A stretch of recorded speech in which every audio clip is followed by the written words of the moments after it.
Hi guys, so I want to quickly talk about faith today, and I'm going to be using the woman with the issue of blood as reference. As women, we bleed. We bleed every month, and I know how and what it means bleeding for a week straight, more or less a month or year or years.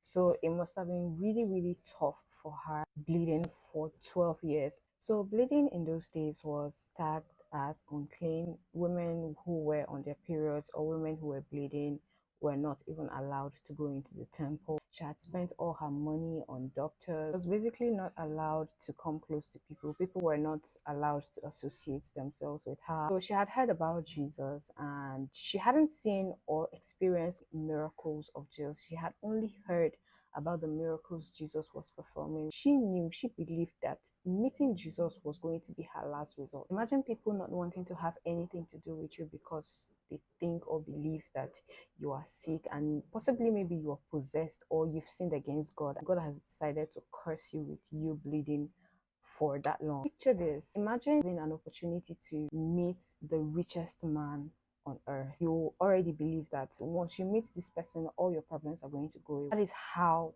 it was for her. She was in desperate need of help, seeking for answers in the wrong places, spending money on doctors, but she never gave up. Honestly, she broke the status quo, defied societal norms and her own limitations to seek healing, even if it meant being perceived as unclean. She didn't just hope for healing, she sought it out, believing that just by touching the garment of Jesus, she was going to be made whole. And she persevered through that crowd, and finally, and she touched his garment.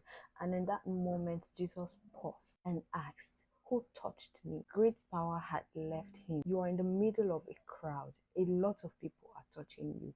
So why would you ask who touched you? In Mark chapter 5, Jesus performed 3 miracles that day, actually on his way to go and heal the man whose daughter was sick. Her past suffering and spending didn't prevent her from seeking and receiving healing. Jesus, despite being surrounded by people, still found time for her, and he called her daughter and told her that her faith made her whole. This demonstrates God's accessibility and willingness to help. Jesus did not only heal her, he restored her position to respect and dignity, and that is what God does. He restores, he changes the story, he makes you whole completely. Simplest verse is John 3:16. For God so loved the world that he gave his only son, that whoever believed in him, and that is just it, that is just what God needs. Believe, faith in him. Jesus gave her back her identity. This tells us that God's healing is crucial for receiving it. The sovereignty of God shows us that amidst the crowd, Jesus was able to heal the woman, showcasing power to act even in the midst of other attacks. He sees you, and honestly, he just wants you to meet him halfway. He needs you to believe in him, and I hope this blesses someone.